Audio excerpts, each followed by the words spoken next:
जब मैं आया था ना यहाँ, गाइस फिर कबीर जैसे ही रिया को अपने घर में लेकर आता है, रिया के पास जाकर बैठता है, रिया को बोलता है जब गलती से तुम्हारे अब्बू का कत्ल हो गया था, मैं ये मुल्क छोड़ कर गया था, मैं जैसे ही वापस आया था मुझे ऐसे लग रहा था मेरे सारे यहाँ पर दुश्मन है। तो मैं भी नफरत की आग में जल रहा था।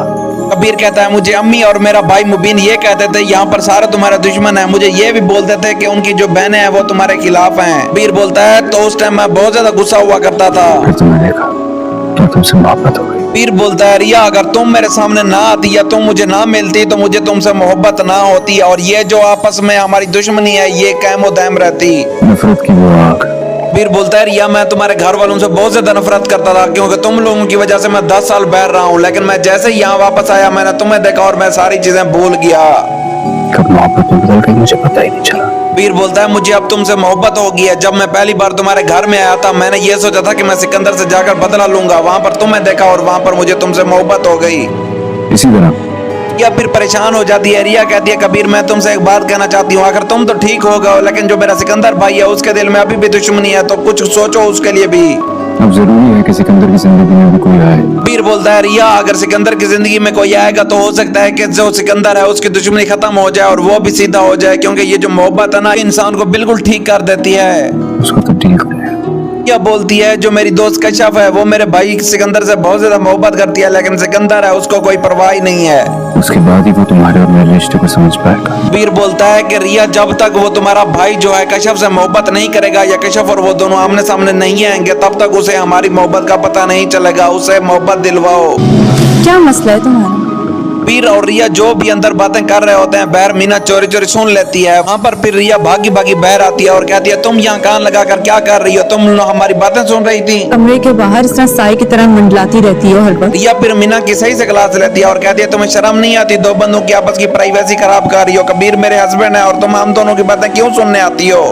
तुमको ज्यादा नहीं अपने आप को हम समझने लगे? मीना आगे से रिया को बोलती है तुम अपने आप को यहाँ पर ज्यादा ही अहम समझने लगी हो, याद रखना कि तुम इस घर में ज्यादा देर तक नहीं टिकने वाली। उसके बाद कबीर भी आ जाता है। कबीर को देखकर मीना अपना सर नीचे कर लेती है और खौफजदा हो जाती है। और वक्त आ गया। रात का खाना जब सब एक साथ कर रहे होते हैं वहाँ पर कबीर मीना से बोलता है तुम यहाँ से उठो, यहाँ पर रिया को बैठने दो। रिया मेरे आमने सामने बैठे क्योंकि ये मेरी बीवी है। तुम्हारी इस करने की अहमियत है। फिर रिया की अपने घर वालों के सामने बहुत ज्यादा इज्जत करवाना चाहता होता है। रिया को बोलता है मैं अपने सब घर वालों को ये दिखाना चाहता हूँ कि मैं तुमसे कितनी ज्यादा मोहब्बत करता हूँ और तुम मेरे लिए कितनी अहम हो। मतलब वो सारा झंझट अब फिर से करें? हालांकि कबीर तो अपनी माँ से भी कहता है कि अम्मी अब दोबारा वलीमा हम करना चाहते हैं। अब रिया बिल्कुल राजी है, रिया भाग कर नहीं जाएगी। रिया भी मुझसे मोहब्बत करती है और हम दोबारा शादी का वही फंक्शन करना चाहते हैं, तो उसकी माँ भी राजी हो जाती है। भाई की भी दूसरी शादी अब काफी धूमधाम से करने वाले थे। कबीर ने कहा होता है शादी का जो फंक्शन है बहुत धूमधाम से होना चाहिए, किसी चीज की कोई भी कमी नहीं होनी चाहिए। और ये भी बोलता है जिस तरह मेरा शादी का फंक्शन हो रहा है, जितना बड़ा मेरा फंक्शन है मुबीन भाई की दूसरी शादी का इतना बड़ा फंक्शन ही होगा। उम्मीद करता हूँ कि आप कोई कसर नहीं छोड़ेंगे मेरे वली में। ताकि कबीर ने अपनी माँ को पहले बता दिया होता है अम्मी मेरा वलीमा ऐसा होना चाहिए कि लोगों की आंखें देखती रह जाएं। और उसके बाद माबीना भी बहुत ज्यादा खुश होती है क्योंकि रिया आज बहुत ज्यादा प्यारी लग रही होती है। उनको दुश्मन के हवाले कर दिया तुमने। इधर फिर कबीर और रिया का वलीमा हो रहा होता है और दूसरी जानब जो वाजिद है वो सिकंदर को खराब कर रहा होता है और कहता है तुमने अपनी बहन दोबारा से उसी बंदे के हाथ में दे दी है, अपनी दुश्मनी नहीं ली उससे, आखिर कैसे आदमी हो तुम। वो भी एक सर की छत की खातिर। वाजिद कहता है ये घर मैं तुम्हें दिलवा दूंगा, तुम जाओ और वहाँ पर लड़कर अपनी बहन को वापस ले आओ, नहीं तो तुम्हारी इज्जत खराब होती रहेगी। वो लोग तो तुम्हारी इज्जत का जनाजा उठा चुके हैं। तो सिकंदर बहुत ज्यादा गुस्से में आ जाता है।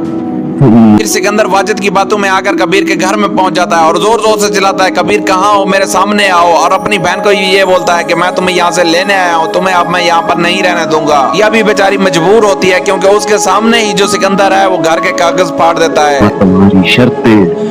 सिकंदर बोलता है कबीर मुझे तुम्हारी कोई भी शर्त मंजूर नहीं है, तुमने मुझे इतना सस्ता समझा हुआ है, मैं घर नहीं ले सकता।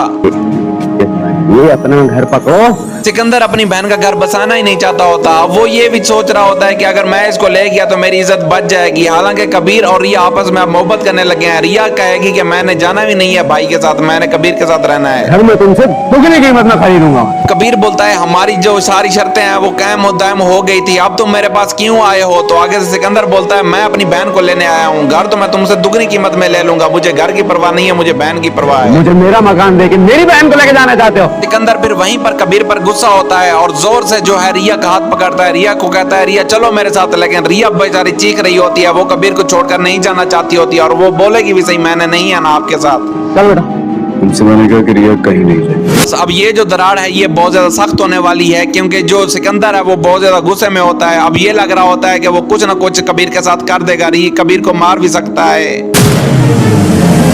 कबीर बोलता है जब तक मैं जिंदा हूँ रिया अब मेरी है, मैं इसे कहीं भी नहीं जाने दूंगा।